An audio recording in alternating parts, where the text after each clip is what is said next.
Bom dia, pessoal.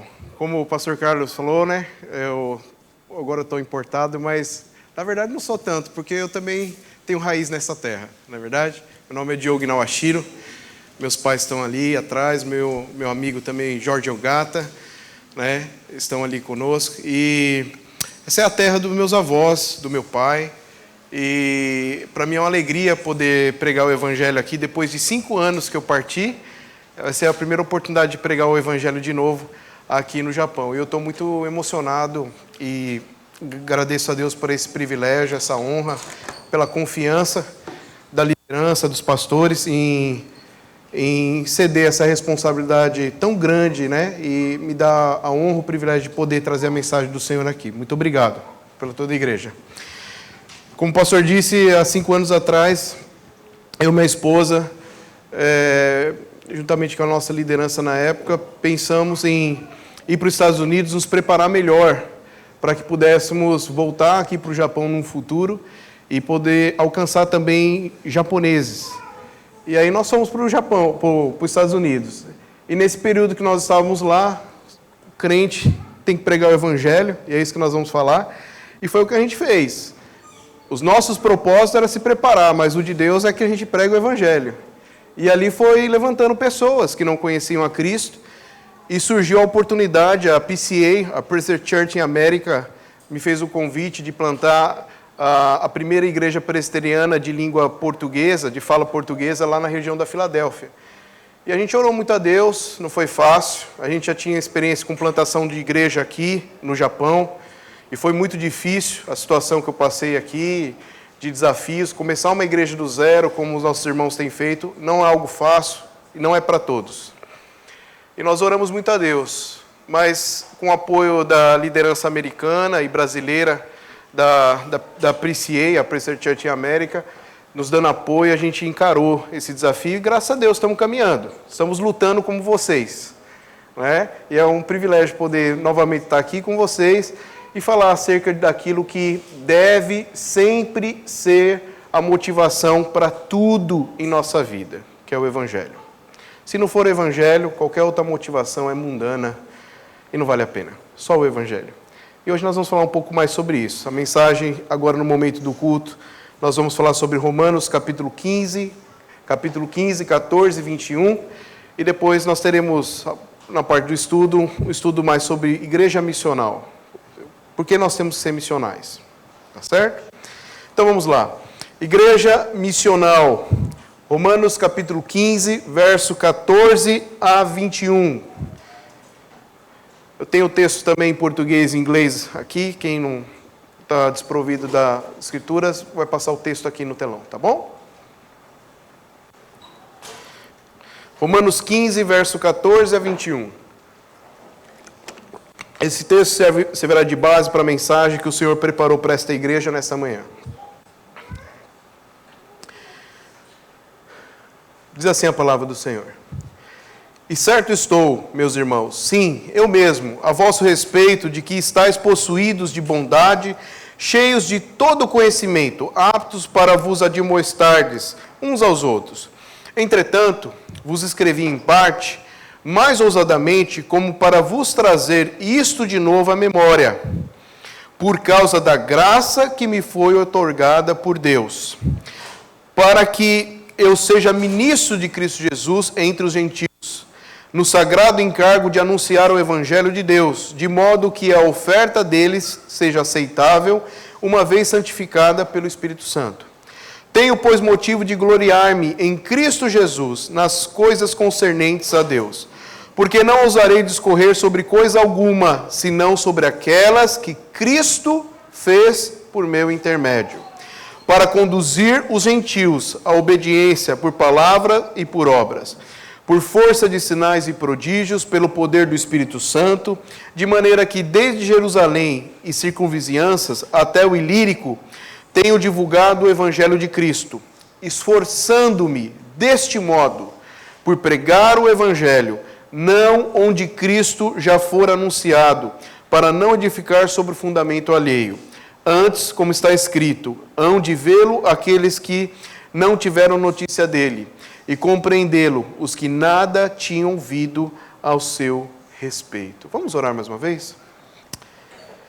Querido Deus, glorioso Pai, nós te louvamos primeiramente por Cristo ser o nosso Deus, nosso Senhor, nosso Salvador, e por esse privilégio imenso que temos da tua parte, de hoje podemos estar reunidos aqui, como teu corpo, como família de Cristo, para adorar e bendizer o teu santo nome. O que nós rogamos ao Senhor, Pai, que nesse instante, onde já nós adoramos o Senhor através das orações, dos cânticos, é que agora continuemos, Pai, a adorar o Senhor através dos nossos ouvidos. Que a nossa mente e o nosso coração possam estar sendo preparados pelo Senhor para receber a tua mensagem. O Senhor sabe que devido às demandas do dia a dia, do trabalho, muitas vezes nosso coração chega aqui, mas já chega pensando na segunda-feira. E muitas vezes isso nos atrapalha de receber a tua palavra, de descansar, de ser confortado por ela. Por isso, Pai, que nós rogamos nesse instante, que o Senhor abençoe poderosamente, Pai, a nossa vida, de tal forma que possamos receber a tua palavra e que ela venha fazer morada em nosso coração. Abençoe as nossas crianças. Nós cremos pela fé que o teu Santo Espírito é poderoso para ensiná-las mesmo agora, mesmo pequeninas, lições profundas que marcarão o resto da vida delas. Abençoe, fale ao coração delas também. Guarde os nossos corações em ti, em nome de Jesus que nós oramos. Amém. Amém. Vamos lá, irmãos. Uma introdução breve. Paulo escreve essa carta não simplesmente para ensinar teologia para a igreja, mas o apóstolo Paulo,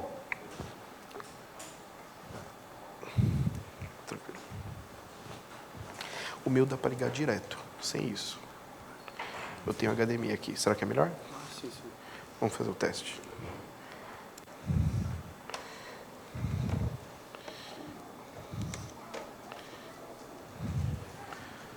Vamos ver.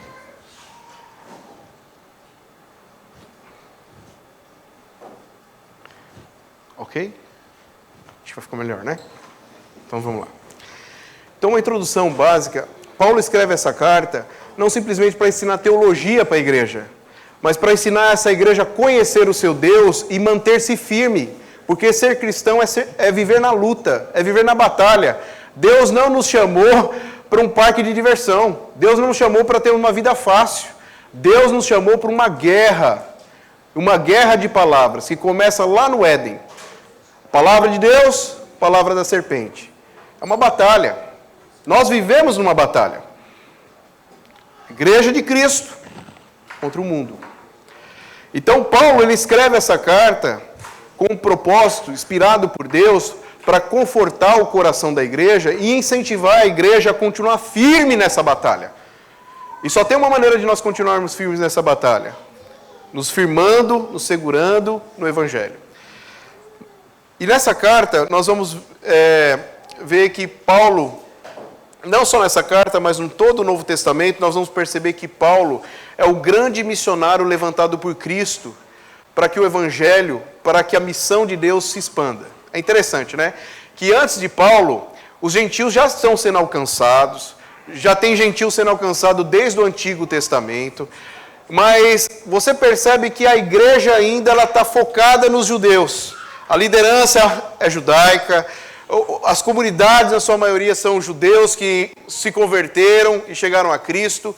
Mas depois de Paulo, você vai perceber que o povo de Deus, o Evangelho de Cristo começa mais a ser globalizado. Começa a alcançar os gentios, começa a alcançar povos mais de outras nações e de maneira mais enfática. A gente percebe isso. Deus usando poderosamente a vida de Paulo para que esse evangelho agora comece a se expandir cada vez mais agora para todas as nações.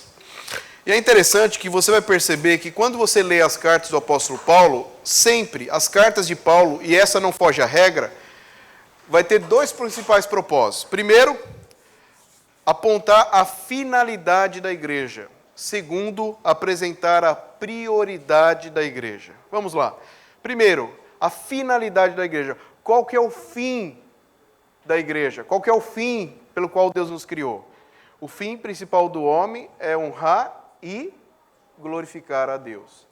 Então, Paulo apresenta, já nos primeiros capítulos de sua carta, qual que é o fim, qual que é o propósito principal da igreja. E ele fala, é um só, é honrar e glorificar a Deus. A glória seja dada a Deus. Desculpa aí, irmãos. Nós vamos chegar até o fim, tenho certeza. PowerPoint ou sem PowerPoint, nós vamos avançar aí. Então, o que acontece? Essa é a finalidade da igreja. O nosso propósito é honrar e glorificar a Deus. Mas, se o propósito da igreja é honrar e glorificar a Deus, então a prioridade da igreja não pode ser outra, senão pregar o Evangelho. Porque como as pessoas vão glorificar a Deus se elas não conhecem a Deus? Como elas vão conhecer a Deus se elas não ouviram nada do Evangelho? Como elas vão ouvir o Evangelho se não enviam pessoas para pregar? Então percebam que glorificar a Deus e pregar o Evangelho não são coisas separadas, mas elas estão juntas. E é interessante que Paulo ele se apresenta em todas as suas cartas e de forma muito enfática aqui em Romanos, por um lado como um grande teólogo, dizendo, olha, o fim principal do homem, da mulher, é glorificar a Deus. Em segundo lugar, mas para que nós possamos glorificar a Deus, para que as pessoas possam adorar ao Senhor, elas precisam conhecer o Evangelho.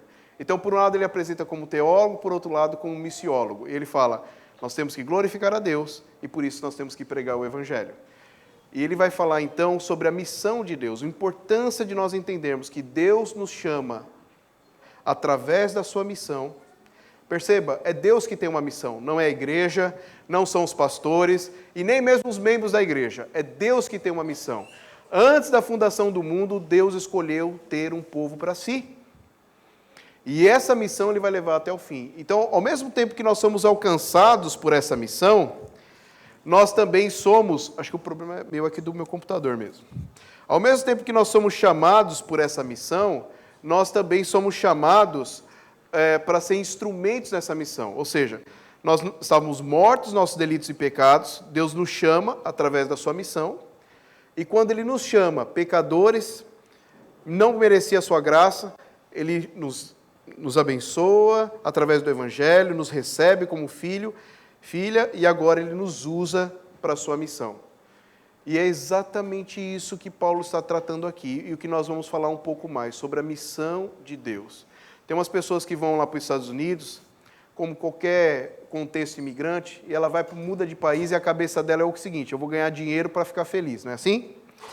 E lá nos Estados Unidos, chega cada dia mais brasileiros e eles pensam o seguinte, eu vim para a América trabalhar, ganhar dinheiro e isso vai trazer felicidade. Mas elas começam a perceber que o dinheiro sem Deus, ele só acelera o processo da destruição. Se a família estava se destruindo no Brasil, quando ela chega lá, o processo é mais rápido para acabar. Porque a questão não é dinheiro, a questão é Deus. Nós precisamos de Deus. É Deus que sustenta a nossa vida. É Deus que guarda a nossa vida. E é por isso que, mesmo as pessoas que conhecem o Evangelho, às vezes elas chegam assim, olha, eu aceitei o Evangelho, eu creio no Evangelho, mas ela vive a vida como se fosse uma pessoa do mundo. Os mesmos valores, as mesmas prioridades, as mesmas coisas. E algumas pessoas têm saído chocadas lá da nossa igreja, porque a gente é muito claro nisso. Daí a gente fala assim, olha, Deus não tem nenhum compromisso com os seus planos. Não tem. Desculpa, talvez você vai sair daqui frustrado hoje. Mas Deus não tem nenhum compromisso com os seus planos, com os seus objetivos. Não tem. Deus tem uma missão e Ele vai cumpri-la. A questão é se você vai entrar nela ou não, mas Ele não vai deixar a missão dele para se encaixar na sua agenda. Não vai. É o contrário. Se você crê no Evangelho, se você foi impactado pelo Evangelho, é você que tem que se encaixar na agenda dele. E na hora que você olhar para a agenda dele, o que está bem claro é a missão dele, que ele vai levar até o fim. É o que Paulo está falando. Então, se a missão de Deus é importante, se aqueles que são chamados das trevas para a luz têm que estar engajados nessa missão de Deus, então nada mais importante do que nós sabermos mais sobre essa missão, não é verdade? E hoje nós vamos falar sobre 3 aspectos dessa missão, a missão de Deus. Primeiro, nós vamos falar a força, quem é que dirige, quem é que conduz, quem é que sustenta essa missão. Segundo, nós vamos falar sobre o desafio dessa missão. Qual é o desafio dessa missão?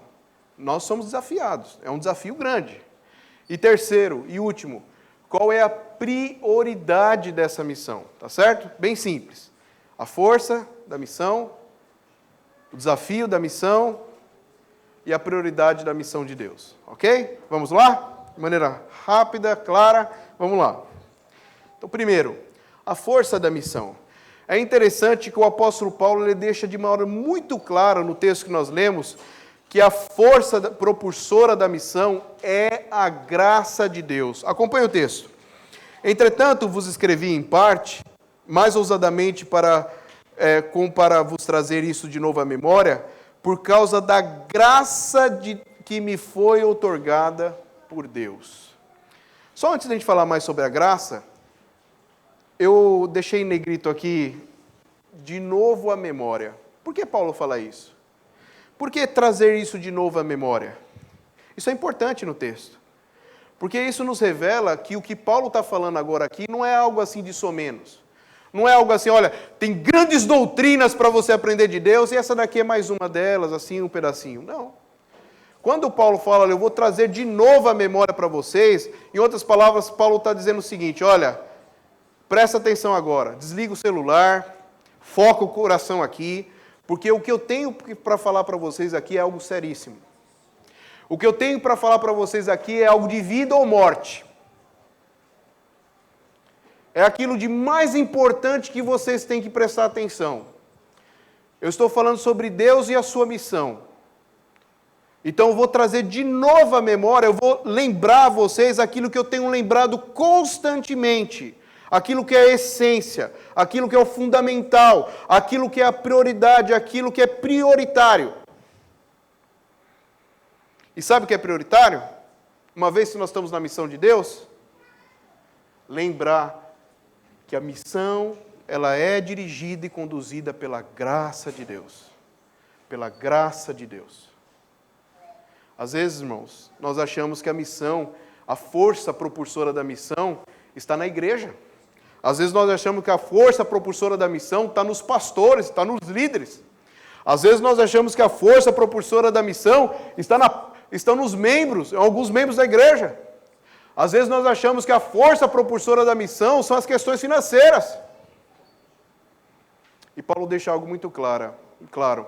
A força propulsora da missão, o que conduz a missão, o que sustenta a missão, é a graça de Deus. É a graça de Deus. E aqui vem duas coisas importantes para nós lembrarmos. Primeiro, sem a graça de Deus, nada pode acontecer. Isso é desesperador, não é? Sabe por quê? Porque o nosso coração, muitas vezes tentado, ele pensa o seguinte: se eu tiver um lugar próprio, essa igreja vai deslanchar. Se eu tiver pastores que pregam cada vez melhor a Bíblia, está resolvido. Se nós tivermos mais membros comprometidos, que não queiram só sentar, assistir e ir embora, essa igreja vai avançar. E sem perceber, nós começamos a depositar a esperança em nós mesmos. Que a missão depende de nós. Se nós formos melhor, se nós pregarmos melhor, se nós cantarmos melhor, se nós trabalharmos melhor. E Paulo fala, não, inspirado por Deus se não for a graça de Deus, você pode ter os melhores pastores, você pode ter o maior número de pessoas das igrejas aqui, você pode ter tudo, mas não vai. Porque sem Deus nada pode acontecer. É tão somente pela graça de Deus. Isso é tão prático, irmãos, para a nossa vida. Eu estou aconselhando casais lá nos Estados Unidos, lá o pessoal chega lá, não, mas eu vim para cá, eu estou dando uma vida, a gente morava lá no barraco, agora está numa casa boa, não tinha dinheiro para comer uma pizza, hoje ele está cansado de comer pizza e tal. E eles pensam que as coisas desta vida é que vai resolver as coisas. Mas olha, esse princípio é para a nossa vida. Se a graça de Deus não estiver agindo na sua vida, na vida do seu cônjuge, na vida dos seus filhos, nada vai acontecer. Tudo é pela graça de Deus. E só um detalhe, o que é a graça? Favor que eu preciso, mas que eu não mereço. Então, A força propulsora da missão é a graça de Deus. Se nós temos convicções disso, nós devemos orar mais, buscar mais e pedir: Senhor, nos dê a sua graça. Não é pelas nossas forças, não é pela força da nossa liderança, não é pela força dos membros da nossa igreja, mas é tão somente pela sua graça. Então, primeiro aspecto, até meio negativo, né? Nada vai acontecer se não for a graça de Deus. E principalmente quando a igreja está crescendo, é importante nós lembrarmos isso. Porque quando nós estamos crescendo, dá aquela ideia de que, aí, tá vendo? Nós somos bons. É o nosso trabalho. Não é. Se Deus está abençoando esse ministério aqui, ó, se ajoelhe, bota a boca no pó e agradeça a Deus, porque é a graça dele. E tão somente a graça dele. Nós não somos nada. Nós somos vasos. Só isso. Vaso não era para ornamentar a casa, era para jogar o lixo da casa. É isso aí que nós somos. Mas por outro lado, pensa comigo. Se tem um aspecto negativo que sem a graça de Deus a gente pode ter tudo do melhor e nada vai acontecer, olha o lado positivo. Com a graça de Deus, tudo pode acontecer. O coração mais duro pode se converter amanhã. O povo mais fechado para o Evangelho pode se abrir hoje. Nesse culto, se Deus quiser, agora, Ele pode levantar um tradutor da Bíblia que vai traduzir a Bíblia para os povos que ainda não foram alcançados. Por quê? Porque se é a graça de Deus que levanta a missão, que suporta a missão, então tudo pode acontecer. Isso é esperançoso demais. Se sem a graça de Deus, nada do meu esforço vai valer de nada, com a graça de Deus, tudo pode acontecer. Essa igreja pode vir ser a igreja mais influente de todo o Japão, se a graça de Deus quiser. Isso tem que trazer alegria para o nosso coração, não é verdade? Porque quando nós olhamos para nós mesmos e fazemos um julgamento honesto, a gente fala assim: como que Deus pode usar pessoas como nós, limitadas? Como a gente pode esperar que uma igreja dessa possa alcançar o Japão? Mas se nós olharmos para a graça de Deus, pode. Deus pode. A gente não pode, mas Ele pode. Se a graça de Deus estiver ali, Ele pode. É isso que vem a nossa esperança. É isso que deve vir a motivação para nós continuarmos firmes. Eu não sei como tem sido a sua vida, eu não sei as lutas que você tem passado, mas eu sei que, como servos de Deus, ou se você ainda não conhece o Evangelho, eu sei que todos nós passamos por lutas. Eu quero dizer, talvez para você que já tem tentado há anos mudar de vida, mudar a vida do seu cônjuge, resolver questões familiares, resolver problemas relacionais e não tem conseguido. Eu quero dizer algo para você. Não perca a esperança. Sabe por quê? Porque se a graça de Deus atuar, tudo pode acontecer. Você não pode mudar. Você não tem força para isso. Mas Deus tem. E se a graça de Deus te alcançar sua família, alcançar seu lar, alcançar sua igreja, alcançar a missão onde você está, tudo pode acontecer. Olha que interessante. Paulo, ele fala o seguinte: porque não ousarei discorrer sobre coisa alguma, senão sobre aquelas que Cristo fez por meu intermédio. Ele entende assim, ó, eu estou trabalhando, mas na verdade é Cristo fazendo por meu intermédio, é a graça de Deus, é Deus conduzindo, é Deus capacitando, é Deus abençoando, é Deus fortalecendo, é Deus restaurando, é Deus trazendo vida para aquele que está morto, é Deus. Paulo tinha isso claro, irmãos. Às vezes nós falamos isso de decorado pelas nossas confissões de fé, declarações de fé. O fim principal do homem está tão já decoreba que glorificar a Deus, mas no dia a dia a gente não consegue viver isso. Mas o que Paulo está ensinando isso é prático, isso não é para decorar, isso é para viver. Se você entender que é pela graça de Deus que tudo acontece, então você vai viver diferente. Você vai andar com uma esperança, a esperança que vem de Deus, de que tudo pode acontecer, inclusive os cenários mais difíceis podem ser revertidos, se a graça de Deus agir. E aí quando a gente olha para isso, duas coisas vêm no nosso coração. Primeiro, descanso em Deus. Eu não sei os pastores daqui, mas Eu tive uma conversa com alguns deles, né? Mas eu não sei como está a saúde deles, mas eu quase morri lá nos Estados Unidos.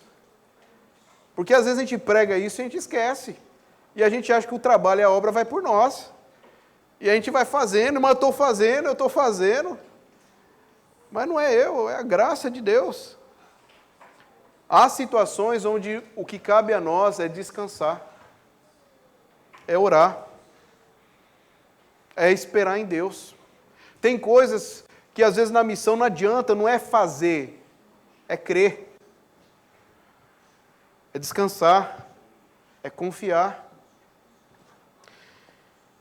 E por outro lado, então, vem uma esperança, porque se é a graça de Deus, volta a dizer, tudo, absolutamente tudo, pode acontecer. Tudo pode acontecer. E aí, nessa primeira parte, quando a gente fala sobre a força da missão, algo que vai ficar evidente é oração. Se nós cremos de fato que tudo depende da graça de Deus, a conversão de pessoas, transformação da minha vida, restauração do meu lar, se tudo depende da graça de Deus, então isso deveria nos motivar a orarmos mais. E eu pergunto para você, e não precisa me responder, mas responde para você mesmo. Quanto tempo você investe para oração? Oração é algo tranquilo para você? Natural? Como que é a sua vida de oração? Parece que nós temos muita dificuldade, não é verdade, para orar? E alguém pode falar assim, pastor, mas é porque é a correria do Japão, né? Lá nos Estados Unidos também é correria. Né? É correria, é que eu não tenho tempo, né? É muito corrido. Não, não é não. Isso daí é falta de intimidade. Você já tentou conversar com uma pessoa que você não conhece? Você troca 3 palavras com ela, e se você não tiver mais assunto, você já fica aquele clima chato, né? Aí você fala, o cara tá do outro lado lá, você, é só para ir lá e buscar, né? E muitas vezes o que acontece é isso. Você não tem o que falar para Deus porque não tem intimidade. Mas olha que interessante, se nós descansamos na graça de Deus, nós devíamos orar mais. Nós devíamos ensinar os nossos filhos a orar mais. Nós devíamos ter momentos de oração mais constante durante o dia. Se é de fato a graça de Deus que nós cremos que conduz a missão de Deus e a nossa vida. Tá certo? Oração. Segundo ponto. O desafio da missão. Primeiro nós vimos a força da missão de Deus. A força propulsora da missão é a graça de Deus. A graça de Deus é que sustenta, é que leva, é que impulsiona essa missão de Deus. Mas agora tem um desafio dessa missão. E sabe qual é o desafio dessa missão? Obediência da igreja em pregar o evangelho. Presta atenção que Paulo está falando aqui, ó. Esforçando-me deste modo, por pregar o evangelho, não onde Cristo já for anunciado, para notificar sobre o fundamento alheio. Que modo? Quem gosta de estudar a Bíblia, você tem que pegar essas palavrinhas, são chave, né? Esforçando-me deste modo. Que modo? A pergunta que tem que vir é, que modo? Esse cara está falando assim, ó, esforçando-me deste modo. Então, de imediato tem que vir uma pergunta. Que modo? Que modo que é esse? Qual que é o padrão do esforço do apóstolo Paulo? De que tipo de esforço que ele está dizendo? E aí, você volta só um versículo e você vai perceber que modo é que ele está falando. Olha lá. No verso 19, ele vai dizer o seguinte. Por força de sinais e prodígios, pelo poder do Espírito Santo, de maneira que desde Jerusalém, em circunvizinhanças até o Ilírico, tenho divulgado o Evangelho de Cristo. O que Paulo está falando aqui é de uma viagem missionária que ele executou, onde foi uma das viagens missionárias mais difíceis da vida dele. Foi nessa viagem aonde ele passou privações, aonde ele teve fome, aonde ele sofreu perseguições intensas, e foi exatamente nessa missão aonde ele foi abandonado por seus amigos. Então, quando Paulo está falando, esforçando-me deste modo, que modo? Resposta, sacrificialmente. Paulo está nos ensinando que estar na missão de Deus e obedecer a Deus na sua missão não é algo fácil. O que Paulo está dizendo aqui, inspirado por Deus, que pregar o Evangelho não é algo fácil, não é algo natural, não é algo que a gente faz assim tranquilamente. Há sim momentos onde na nossa vida você prega o Evangelho ali com alegria, de maneira muito descontraída, clara, mas de modo geral, pregar o Evangelho não é algo fácil. Em outras palavras, o que Paulo está dizendo é que pregar o Evangelho, muitas vezes, é você ter que falar com a pessoa que você não quer nem ver na vida. Pregar o Evangelho, muitas vezes, é você estar na casa que você não quer estar. Pregar o Evangelho, muitas vezes, é você estar num país onde você não queria estar. Pregar o Evangelho é, muitas vezes, você ter que conversar com aquela pessoa lá no serviço que só tenta te derrubar. Pregar o Evangelho, muitas vezes, demanda de nós sacrifício, esforço. O que Paulo está dizendo aqui também, em outras palavras, é que uma igreja que não tem metas, que não tem algo prático na sua agenda, algo prático de evangelismo, de compartilhar o Evangelho, ela não vai evangelizar. Porque isso não é algo fácil, é difícil.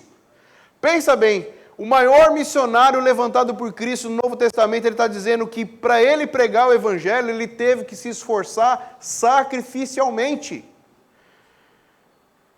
E só para você ver como que isso é algo claro em nossa vida, qual foi a última pessoa que você evangelizou na vida? Nós estamos já no mês de agosto, nesse ano, não vou nem puxar no ano passado, nesse ano, com quantas pessoas você compartilhou o Evangelho?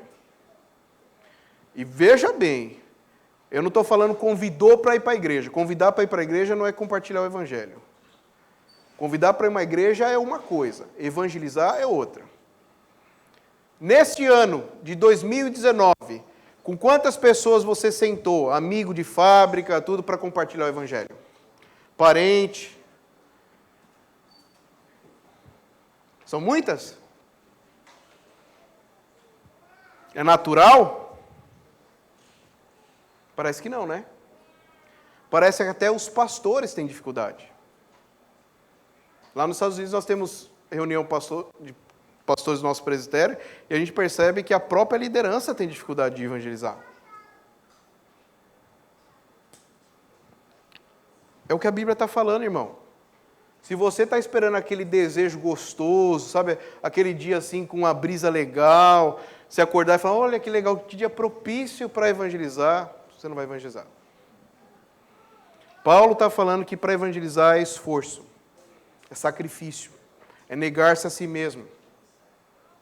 É nós encararmos situação brava. É nós irmos para os locais onde as outras pessoas não querem ir.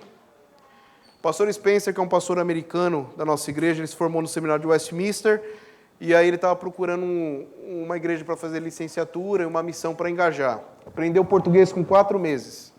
4 meses. Pedi até perdão para Deus, né, da inveja, né? 4 meses o cara aprendeu inglês, ou português. Com 6 meses ele pregou, sem auxílio de ninguém. Pregou bem. Quando ele chegou na nossa missão, ele chegou assim, americano, tudo bonitinho, né, bem, camisa xadrezinha, bonitinha e tal. Ele falou para mim, Diogo, olha, eu quero engajar nessa missão aqui da Filadélfia, cara. Eu quero fazer parte dessa missão e eu queria saber se você aceita, né, eu me juntar nessa missão. Eu olhei para ele e falei, você está muito bonito, cara. E foi em inglês a conversa, né? Ele até pensou que eu não estava sabendo explicar. Eu falei, você está muito bonito. É como assim? Eu falei, meu irmão, aqui nós vamos entrar na lama. Nós vamos chegar aqui na escória da sociedade. Nós vamos arregaçar as calças aqui, ó, e nós vamos entrar no brejão. Você sabe por quê? Porque tem pessoas que nem força para chegar na igreja tem, e nós temos que ir lá. Está disposto? Vai sujar. Porque às vezes, irmão, a igreja ela quer um negócio confortável. Ela quer uma salinha com ar-condicionado, cadeiras. Essa não presta não, viu? Procura um carcã melhor, cadeira mais confortável. Isso aqui não presta não. Ela quer um carcã mais confortável, ela quer uma cadeira melhor. E aí ela divulga no Facebook e ela acha que a vida é assim. Que evangelizar é isso. Ó, meu irmão, a igreja missional, o trabalho dela mais intenso não é hoje não, no domingo. É no dia a dia. É indo aonde as outras pessoas não querem ir. É pregando o evangelho para aquelas pessoas que ninguém quer nem chegar perto. É por isso que Paulo está falando, esforçando-me deste modo. Um dia um irmão da igreja chegou para mim e falou assim, pastor, que legal, né, que você tem o dom de receber as pessoas em casa, né? Você recebe tudo. Nossa, eu e minha esposa queria ter esse dom. Eu falei, vocês querem ter esse dom? Então começa convidando. Você acha que é fácil? Pergunta lá para minha mulher lá quando eu falo, tá chegando gente aqui, como me mata? Receber pessoas em casa é difícil, não é? Tem que limpar, e a mulherada fica brava, porque se a casa estiver suja, o problema não é você não, é eu, né? Então, correria, isso. Mas é assim, gente, é sacrificando mesmo. Você quer ter uma vida confortável e pregar o evangelho, essas coisas não conectam. Paulo está dizendo, esforçando-me deste modo. Se essa igreja não entender que é sacrifício, se essa igreja não entender que pregar o evangelho é negar-se a si mesmo, é sair da zona de conforto, essa igreja nunca vai evangelizar como deveria. Nunca. É isso que Paulo está falando.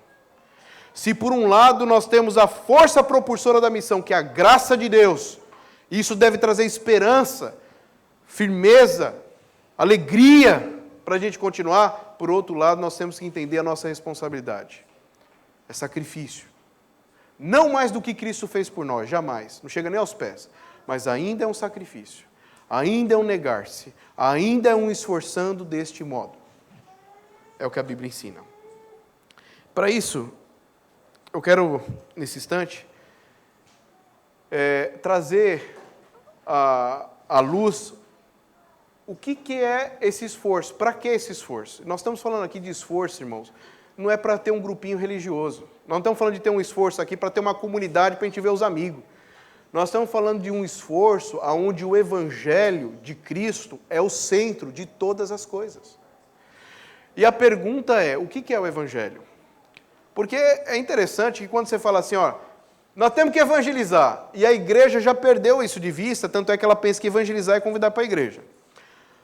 E aí você começa a fazer uma pesquisa, o que é o Evangelho? Se você fizer isso dentro de igreja, não estou falando fora, dentro de igreja, você vai ver que tem muita gente que já está há 10, 15, 20, 30 anos dentro da igreja, ele não vai conseguir te explicar o que é o Evangelho.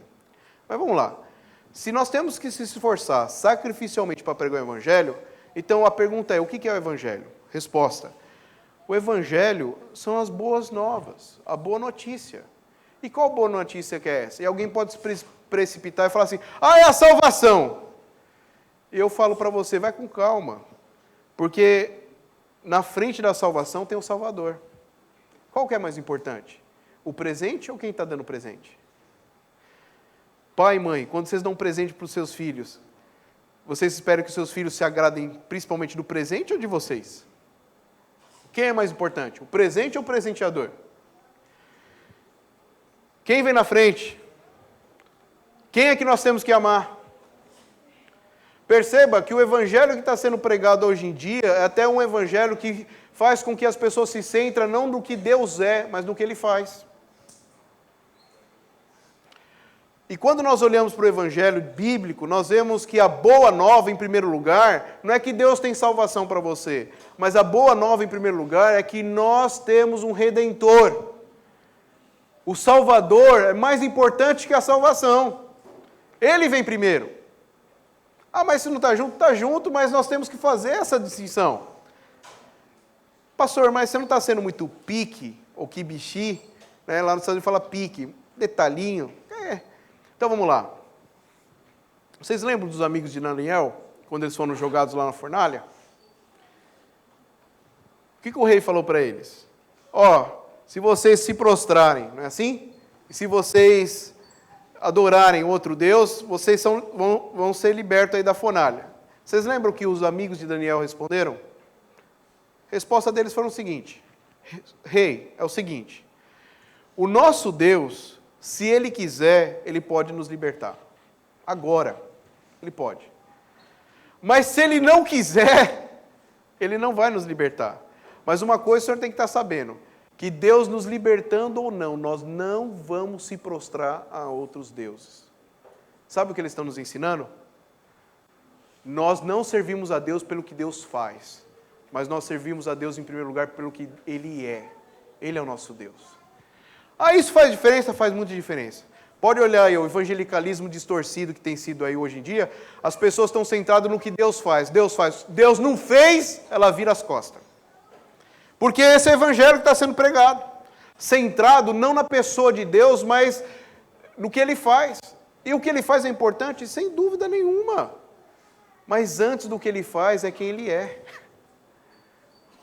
Então o evangelho, em primeiro lugar, é Cristo. Ele é o evangelho. Cristo é a boa notícia. E é por causa dele que nós temos salvação.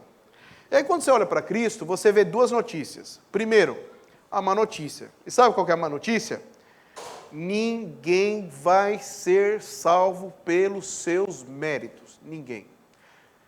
Eu não sei, é a primeira vez que eu tenho pregado depois de 5 anos aqui no Japão, então muitos aqui eu não conheço.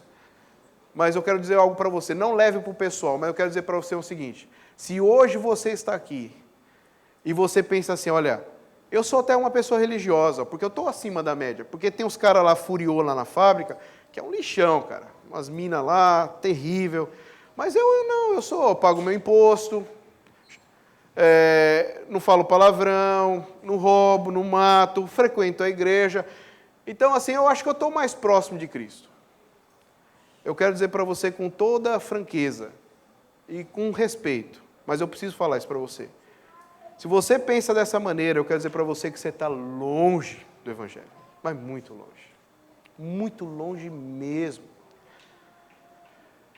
Porque o Evangelho, a primeira notícia é a má, e a má notícia diz que todos pecaram e carecem da glória de Deus, não há um justo sequer, não há um santo sequer. Se você não enxerga os seus pecados, não é porque você não tem, é porque você está cego. Mas eu faço um desafio para você. Se achega a luz, se aproxima da luz. Porque quanto mais você chegar perto da luz, você vai enxergar os seus pecados. Distante da luz, você não vai enxergar. Eu lembro de um episódio cômico e trágico ao mesmo tempo, que aconteceu na minha infância. Minha mãe, pequenininha ali, mais brava, filho. E ela deu a ordem, não joga bola, nós estamos preparando para ir para o casamento, nem lembro qual parente que era, não joga bola. E eu e meu irmão gostava de jogar bola, né, bastante, já tinha se trocado tudo, e ela falou, não joga bola que eu vou agora dar banho e trocar sua irmã. O que nós fizemos? Filhos obedientes, né? Vamos jogar bola.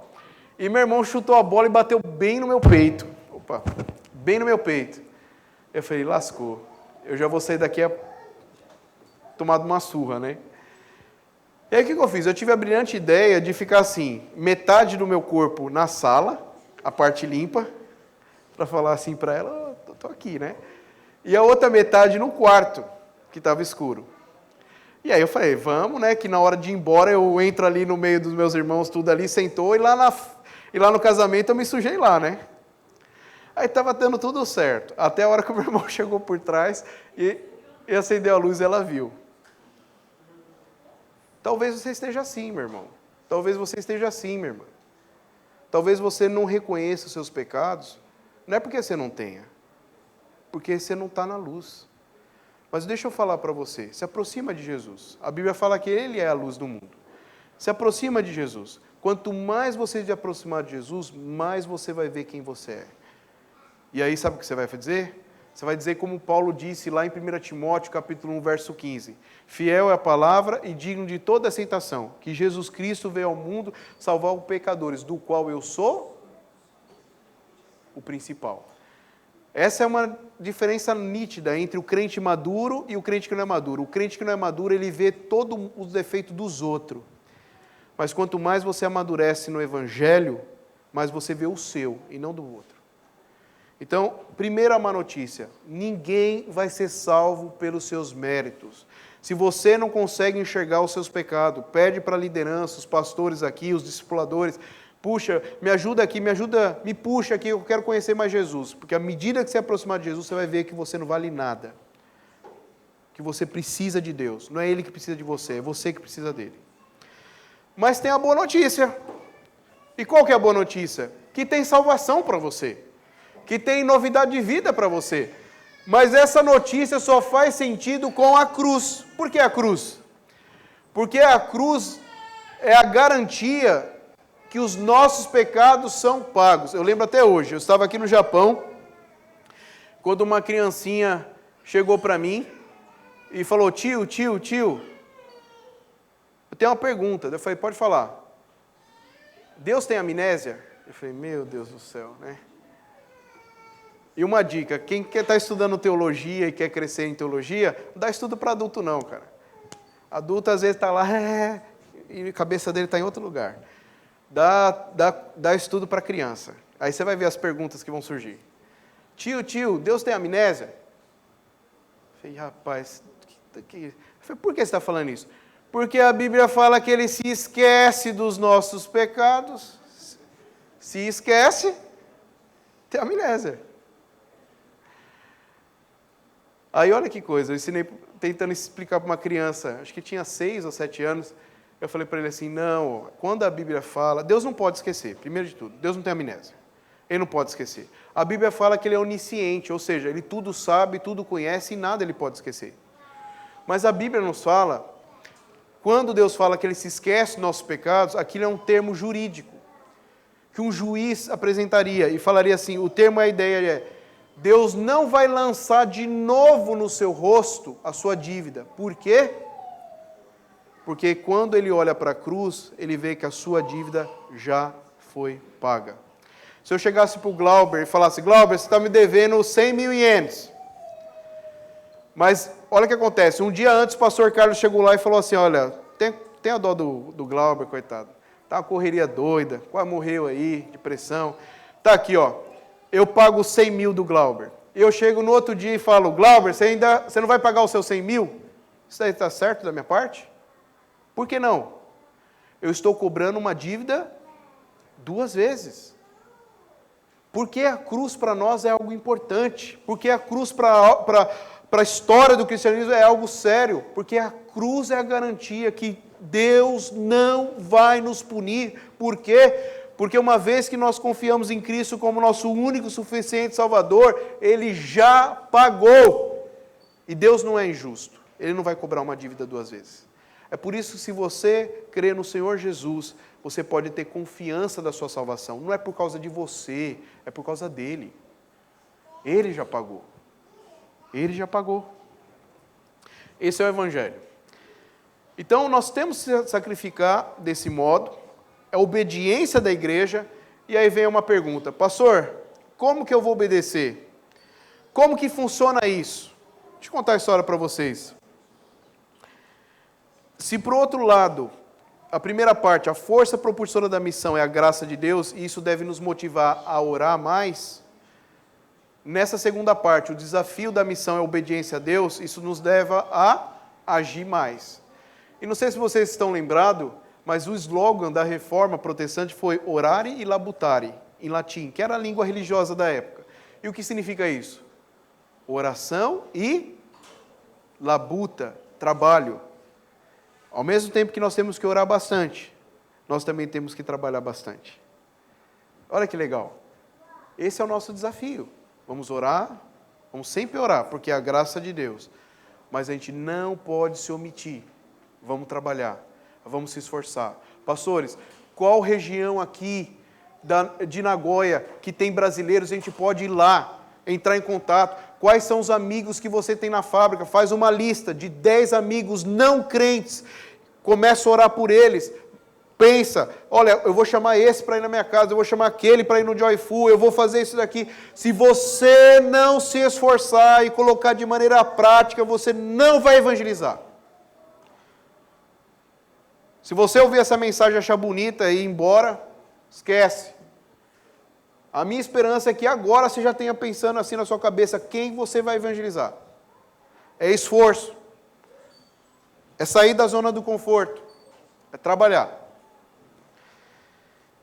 Aí só para ilustrar aqui sobre essa parte, não sei se vocês já ouviram falar na Sophia Miller. Sophia Miller foi uma missionária assim, que influenciou muitos outros missionários. Ela era uma nova-iorquina e ela foi enviada para missões na Colômbia, mas ela, sem perceber, ali transitando no Rio Amazonas, chegou no Brasil e evangelizou uma tribo no Brasil. E Sophia Miller, americana, nascida em Nova York, odiava o evangelho, odiava os crentes. Só que naquela época tinha muita pregação de praça pública, vocês sabem, né? O pessoal ia lá na praça, pregava, cantava. E diz que uma dessas pregações, ela tentando correr perante a praça para nem ouvir, o evangelho o alcançou. Isso que é interessante, né? Quem pode resistir ao evangelho, né? A Bíblia fala, agindo eu, quem impedirá? É irresistível graça. Ela passando ali, não querendo ouvir, mas o evangelho a alcançou. Essa mulher, depois de uns anos, caminhando com Cristo na sua igreja, sentiu o desejo de ir para a América do Sul, para levar esse evangelho que impactou a vida dela. E essa mulher, quando ela chegou lá, ela começou a trabalhar com duas tribos, o Banil e os Curupacos, da Colômbia e do Brasil. E depois de 30 anos de ministério, da década de 50, 60 e 70, essa mulher foi usada por Deus para evangelizar essas duas tribos inteiras. Até hoje, no Brasil, há a festa, há conferências missionárias lá nesse local. E sabe o que é interessante? Que essa mulher, assim, ela é incansável. O meu professor de missiologia, o Ronaldo Lidório, ele conheceu 2 índios que trabalharam com ela. E aí ele perguntando, 2 índios velhinhos que trabalharam com ela, e aí, como que era a Sophia Miller? Como que ela era? Os índios já olharam e falaram assim, meu Deus, essa mulher dava muito trabalho para a gente. Como assim? Não, porque durante o dia ela estava cuidando das pessoas, evangelizando e tal, e ela fazia a gente navegar de noite. E índio não gosta de navegar de noite, né? Porque o rio tem perigo, tem muitas coisas, né? Tinha que fazer de noite, a gente navegar de noite. E aí o Ronaldo Lidório perguntou para os índios, né? Esse meu professor perguntou, por quê? Porque então ela dormia à noite para estar cuidando das pessoas e pregando o evangelho de dia. Ele falou, não. A primeira parte da noite, enquanto a gente estava navegando, assim, remando a canoa, ela estava com uma lamparina na mão, um papel e caneta do outro e traduzindo o Novo Testamento para a língua Banil. Só depois, na segunda parte da noite, que ela ia dormir. E aí você fala, uau, né? O que foi que moveu o coração dessa mulher? Foi um chamado poderoso, né? Deve ter sacudido as paredes, trovoada do céu, anjo descendo, né? Porque para você sacrificar a vida assim, né? E aí, um pouco antes dela falecer, um repórter fez uma pergunta a ela que todo mundo gosta de fazer para missionário. Sophia, como foi o seu chamado? 30 anos de sacrifício, pregando o evangelho, negando a si mesmo. Como foi seu chamado? Resposta de Sophia Miller, eu jamais tive um chamado. Eu apenas li uma ordem e obedeci. Em outras palavras, o evangelho de Cristo foi suficiente para que eu pudesse pregá-lo. Minha pergunta que eu faço para você hoje, o evangelho de Cristo é suficiente para você levar o evangelismo a sério? Tem gente que chega para mim lá e fala assim, pastor, a gente não evangeliza porque a gente não tem treinamento. Cansamos de dar treinamento e o povo não muda. Pastor, a gente não evangeliza porque não dá isso aqui, porque não dá... Eu falo, para de desculpa, você não evangeliza por causa de você mesmo. Você não leva a sério. Está aqui, ó. Eu não tive chamado. Eu li uma ordem e obedeci. Ponto. É isso aí. Como que você está com Deus? Seu coração está disposto a obedecê-lo? Talvez você pense assim, pastor, é difícil. E eu falo, é mesmo. E por você não vai conseguir. Talvez você já pensou assim, olha, eu vou ser mais assim. Se chegou na outra semana você desistiu, não é? Pois é Deus te ensinando, sabe o quê? Não é pela tua força. Volta lá no primeiro ponto, é a graça. E se é a graça dele, então sabe como você tem que fazer? Ajoelha e fala assim, Deus, o Senhor sabe que eu não presto, o Senhor sabe que eu não tenho força, mas eu preciso mudar, me ajude. A força vem de ti, não vem de mim. Não é autoajuda, é ajuda de Deus. Vamos lá, terceiro ponto. Primeiro, a força da missão. Qual que é a força da missão? A graça de Deus. Segundo, o desafio da missão. Obediência da igreja, comprometimento da igreja em pregar o evangelho. Terceiro, a prioridade da missão. Pregar o evangelho de Cristo para aqueles que não o conhecem. Olha que ele fala: esforçando-me deste modo, por pregar o evangelho não onde Cristo já for anunciado, para não edificar sobre fundamento alheio. Vocês já perceberam que nós estamos cada vez mais, os crentes, só pensando em crente? Eu cheguei lá nos Estados Unidos e eu fiz uma reunião com umas pessoas que estavam interessadas na abertura de uma igreja, e a maioria era crente. Eu falei: o que vocês pensam na igreja? É interessante, o apelido de crentão, é os crentes que só gostam de crente. Para mim são os crentão. O crentão e a crentona, geralmente, eles só pensam em coisa deles. Aí você fala assim: o que a igreja tem que ter? Tem que ter um encontro de casais, né? Porque, nossa, o encontro de casais... Minha vida era um inferno com meu marido, mas eu fiz o encontro de casais, melhorou. Tem que fazer também negócio para os jovens, para as crianças, para os adolescentes. Tem que também a igreja fazer a noite da pipoca, do hot dog. E você começa a analisar aquela coisa, você fala assim: é tudo em torno deles. É tudo em torno deles. Nenhum falou assim: vamos ver quem não conhece o evangelho aí para a gente dividir na cidade. Tudo em torno do crentão e da crentona. E se você perceber, até mesmo líderes já se conformaram com isso, que eles pregam o evangelho só para crente. E nós temos que analisar isso. Nós podemos ter momento da pipoca, da pizza, vamos, sim, é bom, mas qual é a prioridade da missão? E a Bíblia deixa claro: esforçando deste modo, para quê? Para pregar o evangelho aonde ainda não foi anunciado. Eu peguei um grupo de pessoas lá e falei assim: nós vamos começar agora a focar no não crente. Pastor, eu tenho uns amigos para trazer. Da onde, o que eles são?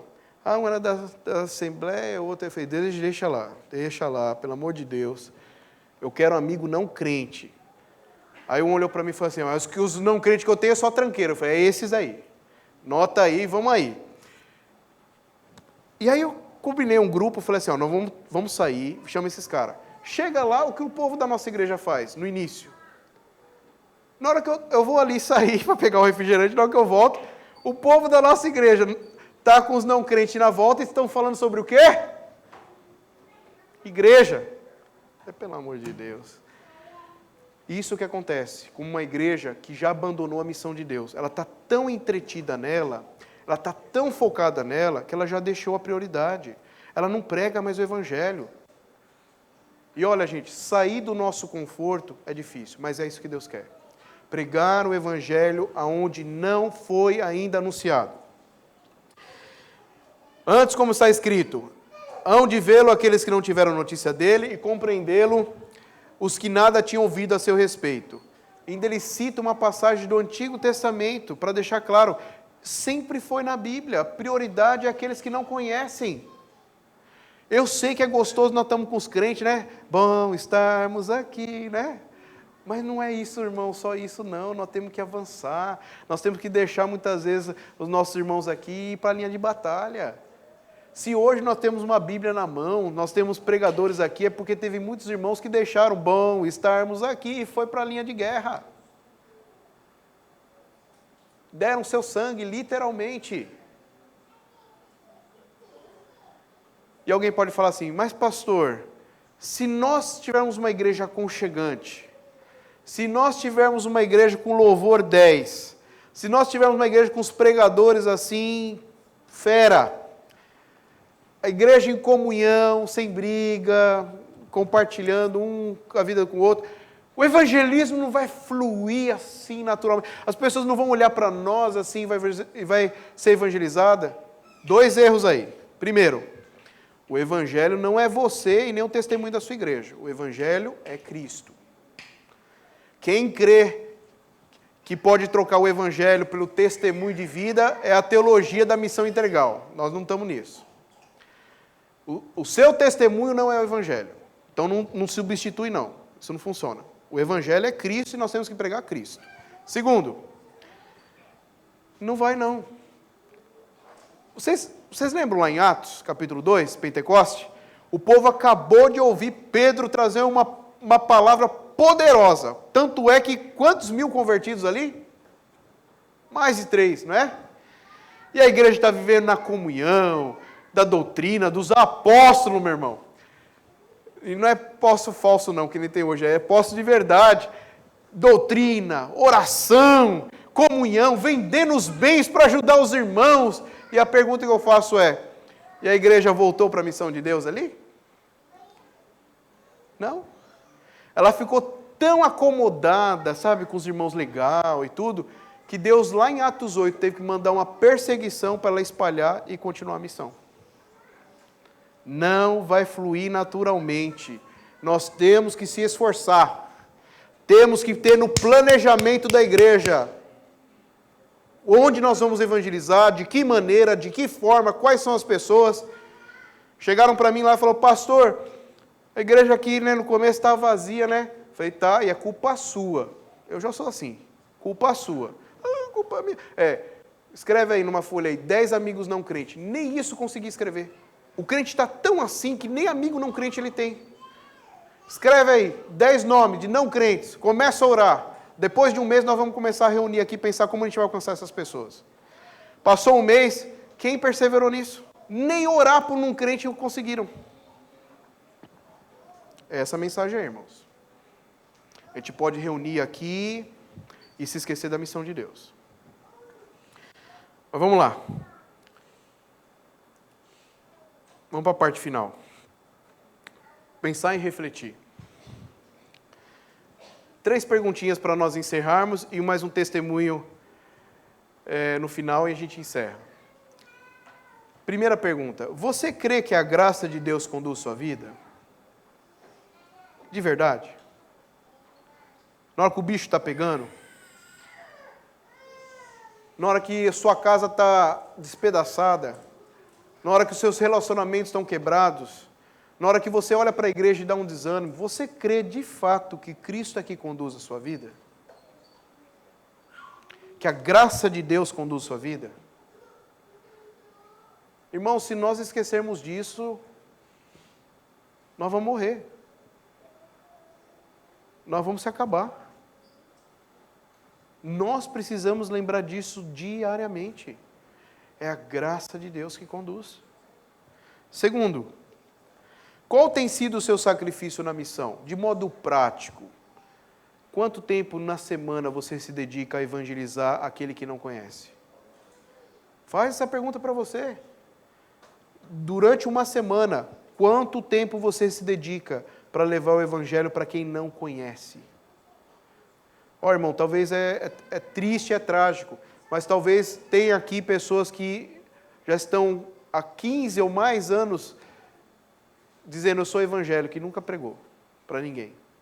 Mas sabe o que eu quero falar para você? Eu não quero pisar em você, eu não quero desanimar você, eu quero te encorajar a pedir perdão para Deus e começar a levar a sério. Eu estava falando para o Glauber, o culto de Páscoa na nossa igreja esse ano foi muito jóia. Todos os anos né? Mas esse ano foi muito impactante para nós.